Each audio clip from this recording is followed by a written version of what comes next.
अब जब अर्थ नहीं लग रहा है इसमें, ये गेंदे का फूल है ऐसा अर्थ नहीं लग रहा है, ये गेंदे का फूल है, ये नाम रूप गेंदा, जब ये अर्थ नहीं लग रहा है तो ये गेंदा रह गया है क्या? मैं ही हूं,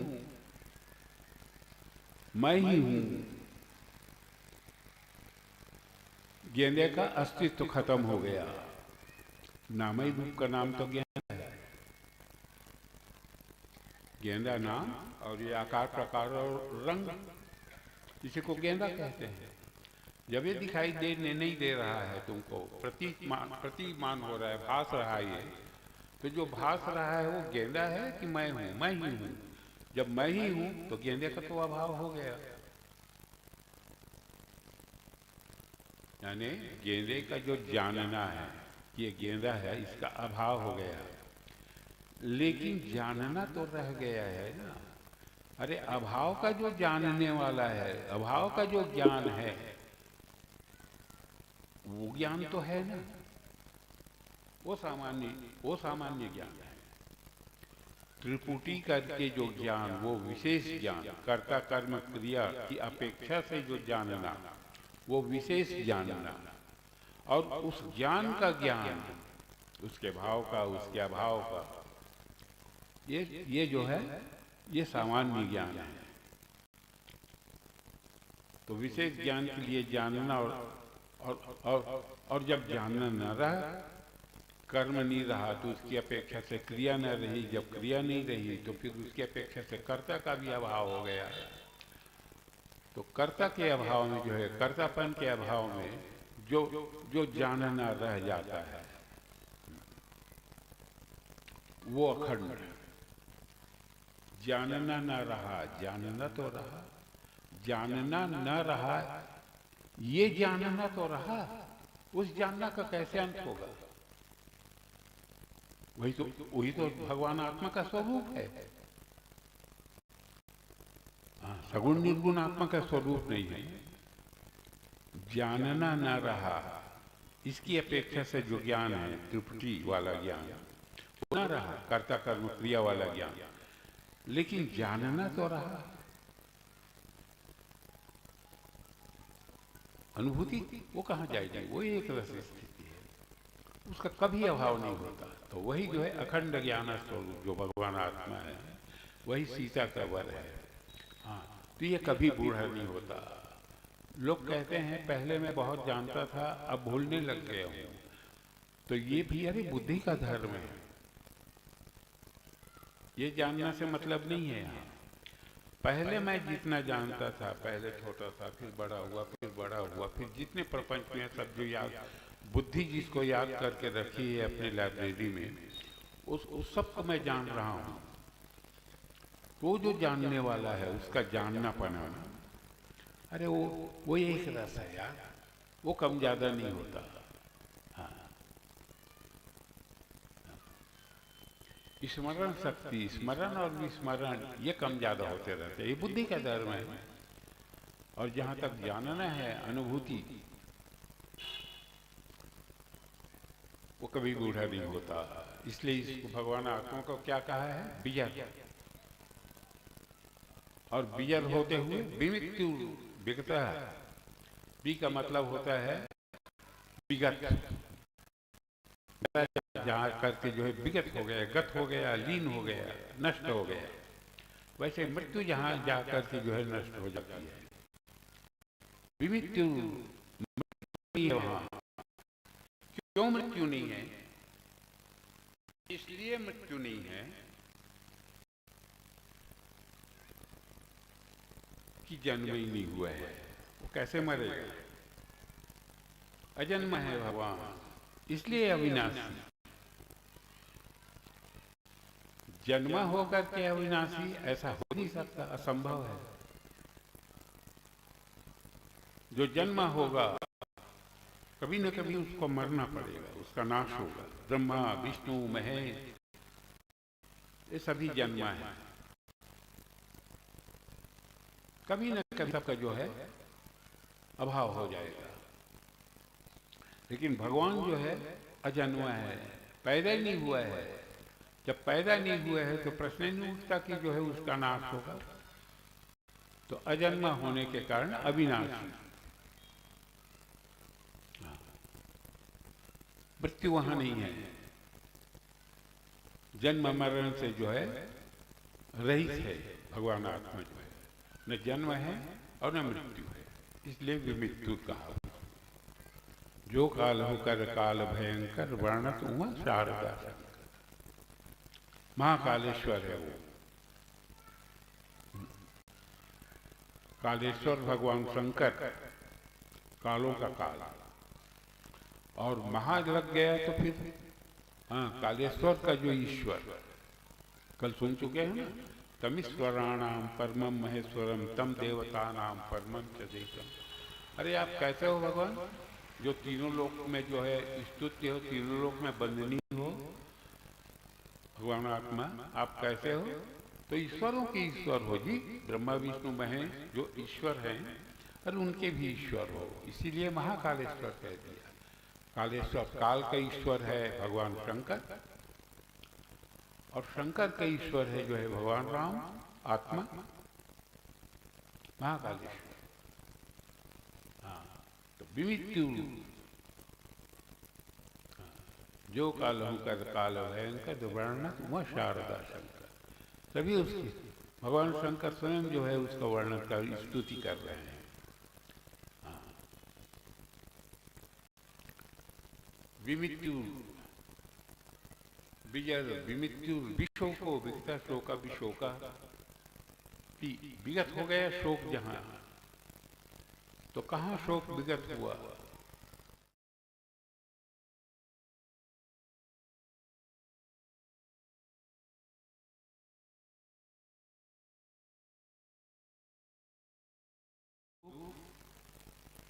हाँ? स्वर्ग नरक पाप पुण्य जितने द्वंद्वात्मक भाव हैं सबका भाव हो गया। तो शोक जो है वो हर्ष की अपेक्षा से शोक, जब हर्ष ही नहीं तो किसकी अपेक्षा से शोक?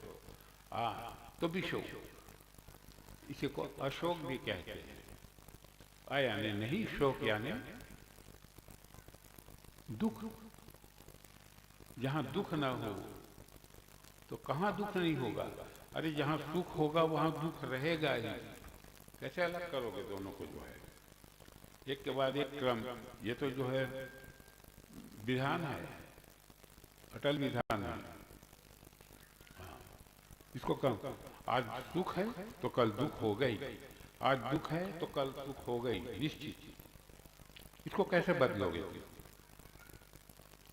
तो विशोक का मतलब तो शोक कहाँ नहीं होता, और जहाँ हर्ष नहीं होता वहां शोक भी नहीं होता। वो है ना विनय गोस्वामी जी का, शोक मोह भय हरस दिवस निशी देश काल जहाँ, यहाँ शोक रहित अवस्था है, ये शोक रहित अवस्था है। क्या प्रमाण? यहाँ हर्ष भी नहीं है, यही प्रमाण है कि यहाँ शोक नहीं है। न शोक है न हर्ष है, ये भी शोक अवस्था, यही अशोक अवस्था है, हर्ष शोक रहित अवस्था।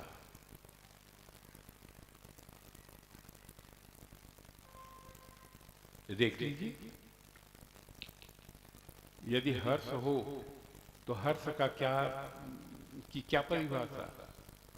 आप जो नाचने लगोगे, वाह वाह गजब गजब खूब खूब साधु साधु, आप चिल्लाने लगोगे, नाचने लगोगे, अश्रुपात होने लगेगा, रोमांचित हो जाओगे, अवरुद्ध हो जाएगा कंठ आपका, जो है ये विशेष आनंद का लक्षण होगा। तो वो हर्ष, वो आनंद है क्या यहाँ? और शोक का क्या लक्षण? मायूस हो जाना, ऐसा तो वो भी लक्षण है क्या? तो फिर घटाते क्यों नहीं? ये कौन सी अवस्था है? तो यही तो हर्ष विषाद रहित अवस्था है। शोक विगत है यहाँ और हर्ष भी नहीं है। इसी को सामान्य अवस्था कहते हैं, इसी को सहजावस्था कहते हैं। जहां हो वही बस, कोई प्रयास नहीं, चुप बैठे हुए हो और ग्रहण कर रहे हो।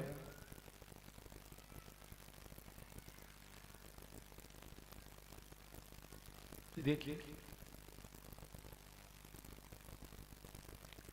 अरे भाई शोक हो तो शोक का जो है लक्षण भी तो मिलना चाहिए। हर्ष है तो हर्ष का लक्षण मिलना चाहिए, तो ऐसा कोई लक्षण ही नहीं है, तो हम कैसे कहेंगे हर्ष शोक है? यहाँ हर्ष विषाद है, तो हर्ष विषाद रहित अवस्था है ये। और इसी अवस्था में हमेशा रहते हो आप। कभी कोई आ जाता है तो व्यवहार करने के लिए इसी अवस्था में रह करके एक अलग स्थिति निर्मित करते हो। जैसे यहाँ आप चुप बैठे हुए हैं, अब इसी दरमियान आपका जो है पुत्र आ गया, तो उसकी अपेक्षा से इसी स्थिति में रहकर इसी स्थिति पर पिता भाव का विकल्प करते हो कि मैं पिता हूँ, और पुत्र से जो है व्यवहार करते हो। जब तक पुत्र रहता है पिता भाव का जो है रक्षण करते रहते हो, पालन करते हो उसका। और जब पुत्र चला गया तब भी मैं पिता हूँ कह के इस भाव में रहते हो, याद आते रहती है आपको ना। उसके साथ ही पिता भाव का भी अभाव हो गया। अब जो शेष रह गया तो पुत्र के आने के पहले जिस भाव में रहते हो उसी भाव में अभी भी हो, और व्यवहार काल में भी उसी भाव में रहते हो। व्यवहार के लिए विकल्प करके जो है फिर पिता पुत्र का व्यवहार करते हो, और उसके बाद उसके जाने के बाद पिता भाव का भी जो उसी के साथ विदा कर दिए। अब रह गए जो है सामान्य भाव जिसमें अभी बैठे हुए।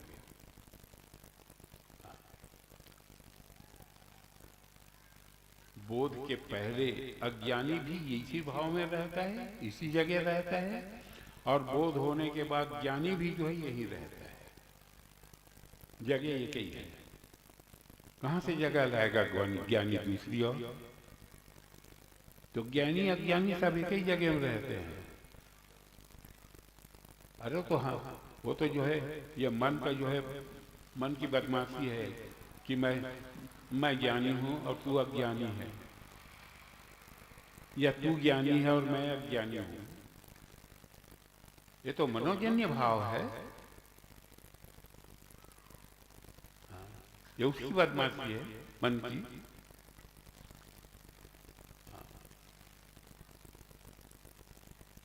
अरे कोई ज्ञानी अज्ञानी नहीं यार। जब कोई ज्ञानी नहीं, जब कोई अज्ञानी नहीं, तो किसकी अपेक्षा से ज्ञानी हो गया? तो ज्ञानी भी कोई नहीं। अब जैसे हो वैसे ही रहो। न निरोधो न चोत्पत्ति न बद्धो न साधक न मुमुक्ष न वैमुक्ता इत्येसा परमार्थ। जितने द्वंद्वात्मक विकार हैं उसका अभाव, उसी को परमार्थ कहते हैं। न मृत्यु है, न जन्म है, न मृत्यु है, न ज्ञान है, न ज्ञान है, न स्वर्ग है, न नरक है। उसके बाद जो स्थिति रह जाती है इन सभी भावों के अभाव का भाव, और उसी को तो बोध कहते हैं, उसी को परमार्थ कहते हैं। बस तो विमित्तु विश्व को बीघस्तो अपिपासा, और मुझ भगवान आत्मा को जो है भूख प्यास नहीं लगती।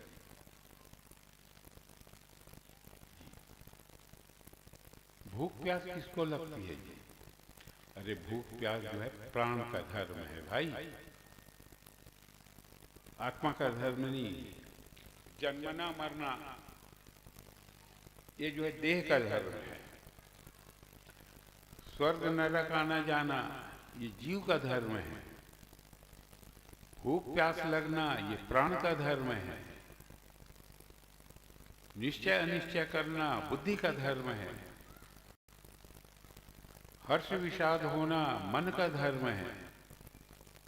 और मुझ आत्मा का धर्म जाना।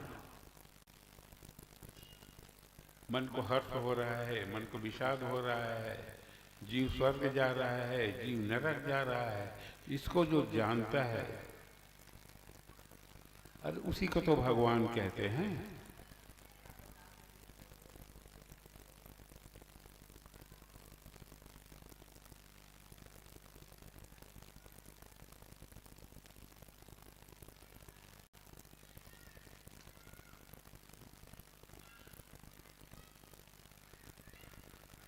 उसी को तो भगवान कहोगे।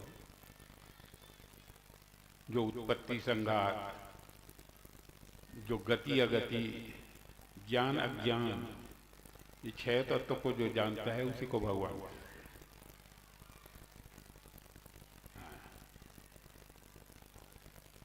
विशोक तो भी भैया रे, योगी जब जो है अपने प्राण का निरोध करता है समाधि काल में, सुषुम्ना के जरिए प्राणापान को जो है यहाँ स्थित करके ब्रह्मरंध्र में, और हजारों साल तक वो जो है तपस्या में जो है बैठे रहता है, तो उस तब तक जो है जब तक प्राण का निरोध रहता है, तो प्राण की निरोध के साथ मन का भी निरोध हो जाता है,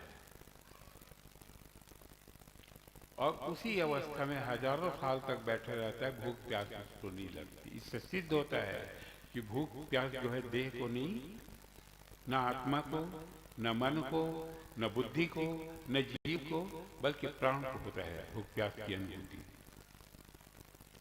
भूख प्यास प्राण को लगता है।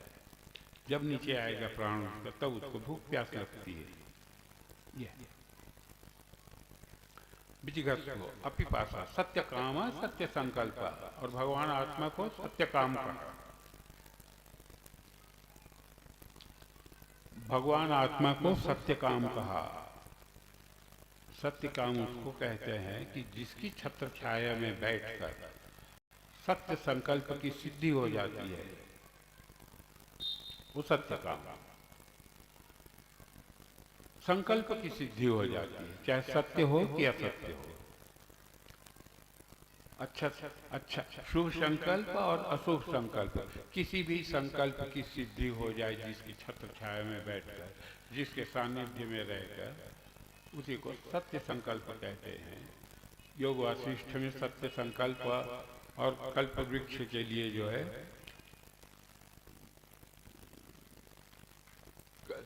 कल्प वृक्ष को उदाहरण दिया गया है सत्य संकल्प के लिए, और कामधुक के लिए जो है सत्य काम के लिए कामधुक का जो है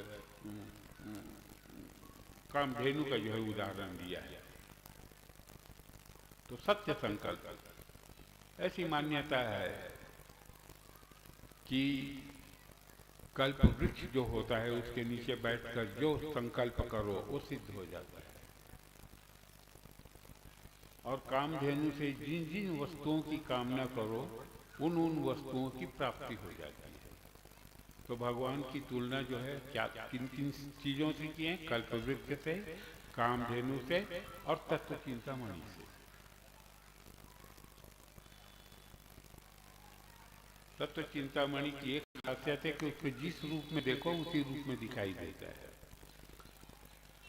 कल्प वृक्ष के नीचे बैठकर जो संकल्प करो सिद्ध हो जाता है। तो भगवान आत्मा जो है कल्प वृक्ष है, उसके नीचे बैठकर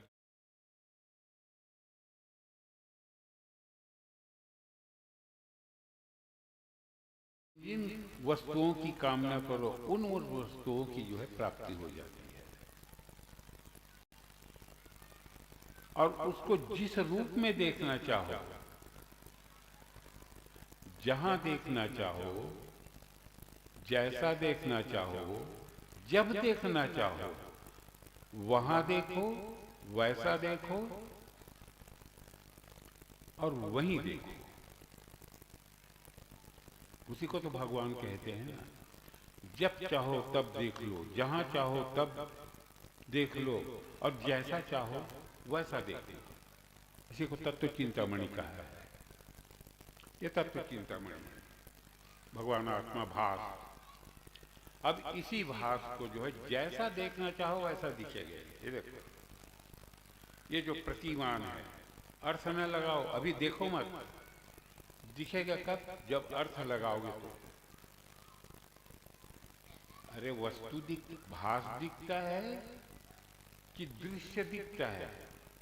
दृश्य दिखता है। तो दृश्य कब बनेगा? अरे अर्थ लगाओगे तो वही अर्थ जो है दिखाई देने लगेगा कि ये फला है, ये दादाजी हैं। जब दादाजी देखोगे तो यही प्रतिमान जो है दादाजी नजर आएंगे। आप ही के बगल में जो है हमारा पुत्र बैठा है, तो आप कहोगे कि दादाजी बैठे हुए हैं, तो पुत्र कहेगा नया आप गलत बोल रहे हैं, वो तो पिताजी हैं जो बैठे हैं। तो उसी के बगल में उसकी माँ बैठी है, पत्नी। वो कहेगी तुम दोनों पागल हो, वो तो हमारे पति हैं जो बैठे हैं। तो माँ कहेगी बगल वाली तुम तीनों पागल हो, बिल्कुल गलत बोल रहे हो, वो तो मेरा लड़का है।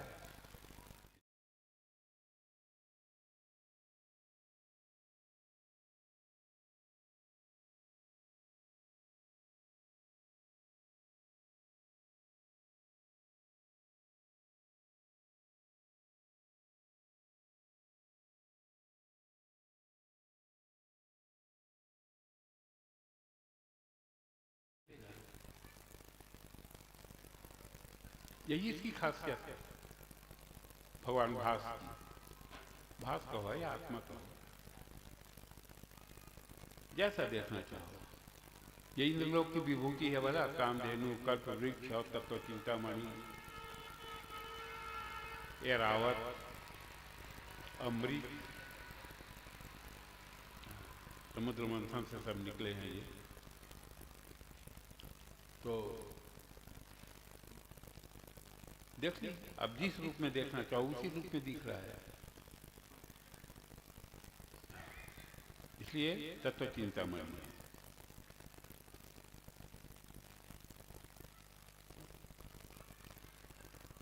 सत्य काम सत्य संकल्प प्रोन्वेष्टव्य सविज्ञातव्य, और अन्वेषण योग्य कोई हो प्रोन्वेष्टव्य, तव्य प्रत्यय योग्य, योग्य के लिए तव्य कहते हैं। तव्य प्रत्यय, तव्य यानी योग्य। अन्वेषण करने योग्य कोई वस्तु है तो भगवान आत्मा, इसी का अनुसंधान करना चाहिए। देखो दो शब्द हैं, एक अनुसंधान जिसको अन्वेषण कहते हैं, और एक आविष्कार। तो जो वस्तु ना हो उसको बनाना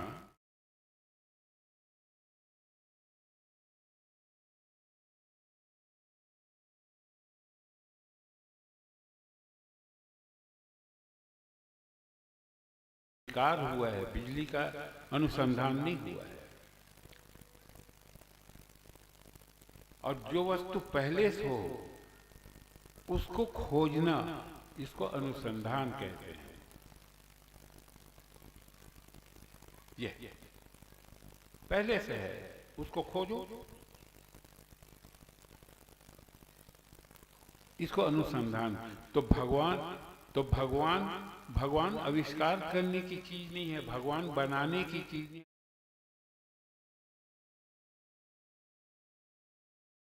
कीजिए कि भगवान है कैसा, उसका भाव क्या है, उसका रूप क्या है, उसका गुण क्या है, उसका कर्म क्या है, अनुसंधान कीजिए।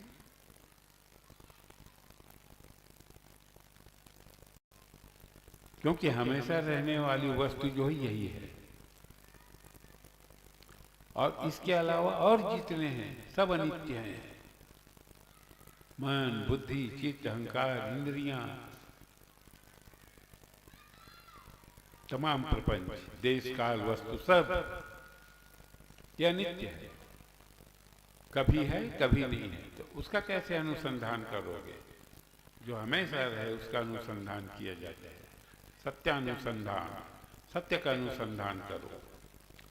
तो भगवान आत्मा ही सत्य है, इसलिए अनुसंधान करने योग्य है। और यही जो है सभी जिज्ञासितव्य, और जिज्ञास्य कोई है तो यही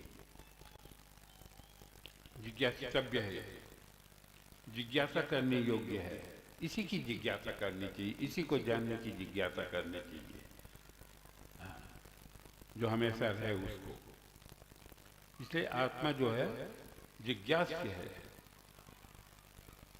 अब पहले ही सूत्र है ब्रह्म सूत्र का, जो है वेदांत दर्शन करके, अथातो ब्रह्म जिज्ञासा, अथातो ब्रह्म जिज्ञासा, अथ इति ब्रह्म जिज्ञासा, अथातो ब्रह्म जिज्ञासा। अब यहाँ से ब्रह्म जिज्ञासा का जो है प्रारंभ होता है। यहाँ जिज्ञासा होती है कब? जब साधन संपन्न हो गए, जब अधिकार मिल गया, तब जिज्ञासा होती है। अधिकारी को जिज्ञासु, अधिकारी को जिज्ञासु कहते हैं। उत्तम अधिकारी जिसका साधन से जो है अंतःकरण बिल्कुल शुद्ध हो जाए और उसमें मछली के समान इस तत्व को जानने की जो है जिज्ञासा, तड़प। एक जिज्ञासु गया परमहंस जी के पास, तो भगवान मुझको जो है आत्मा का दर्शन कराइए। तो क्यों रे, तुमको जानने की इच्छा है? बोले हाँ, बड़ी प्रबल इच्छा है। बोले तो तुम्हारे कहने से मैं कैसे मान लूंगा, मैं परीक्षा लूंगा। लिहाजा उसको जो है गंगा के किनारे ले गए। हुगली है वहाँ, घाट से बिल्कुल लगी हुई बह रही है हुगली, गंगा का वहाँ नाम हुगली हो गया है। तो ले जा करके बाल पकड़ करके सिर को डुबा दिए, और जब उसकी सांस टूटने लगी, बेचैन होने लगा, तो थोड़ी देर के लिए निकाले और फिर डुबा दिए। ये क्रम कुछ देर तक करते रहे। जब फिर छोड़े तो आंख से जो है आंसू बहने लग गया था, लाल हो गई थी आंख। अब मरे तब मरे, ये हालत हो गई थी, श्वास रुक गया था उसका जो है। जब कुछ देर बाद सामान्य हो तो पूछा, क्यों रे, तू जब पानी में था तो बाहर आने के लिए तुमको कैसे लग रहा था? बोले कुछ मत पूछिए, एक एक सेकंड जो है कल्पांत के समान बीत रहा था मुझको, कैसे बाहर निकले। तो क्या इतने ही जो है मुक्ति की कामना है, इतना ही भगवान का आत्मदर्शन करने की जो है बेचैनी है तुमको? बोले इतनी तो नहीं है। तो फिर जाओ साधन करो। अभी जो है पात्रता नहीं मिली है।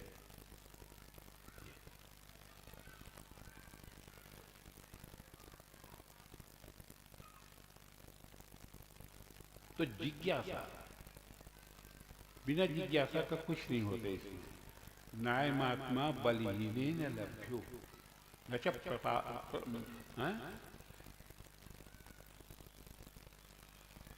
न च प्रमाद तपतो वाक्य लिंगा। अरे बलहीन को जो है इसकी उपलब्धि नहीं होती, तो बलहीन का क्या भाव लगाओगे? कमजोर व्यक्ति, शारीरिक बल से जो हीन हो, या धन के बल से जो हो हीन हो, गरीब, क्या लगाओगे? तो बलहीन, बल का मतलब यहाँ जिज्ञासा बल लगाइए। जो जिज्ञासा बिल से कमजोर है, जिसकी जिज्ञासा कमजोर है, कम जिज्ञासु है, कम जिज्ञासा है उस चीज को जानने की, उसको आत्मा की उपलब्धि नहीं होती। चाहे कितना भी तपस्या कर ले, कितना भी अध्ययन कर ले, कितना भी साधन कर ले, हम मछली के समान तड़प होने पर इसकी उपलब्धि होती है। तो या आत्मा फत पापमा बिजरो विवितुर विशोको विधिघस्तो पासा सत्य कामा सत्य संकल्प शून्यस्तव्य सब जिज्ञास्तव्य। ये जिज्ञास्तव्य है जो है, जिज्ञासा योग्य है, इसके लिए जिज्ञासा करनी चाहिए। जिज्ञासा ही इसके लिए जो है एक साधन है और कुछ नहीं।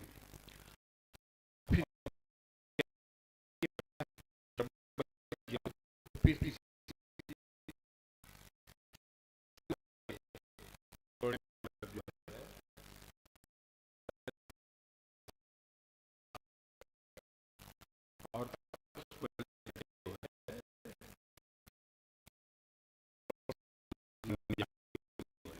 मुंडक परीक्ष लोका माया नास्तेन ज्ञानार्थम सगुरुमेवाभिगच्छत् समित पाणिप्रियम ब्रह्मनिष्ठम। जाओ उनके पास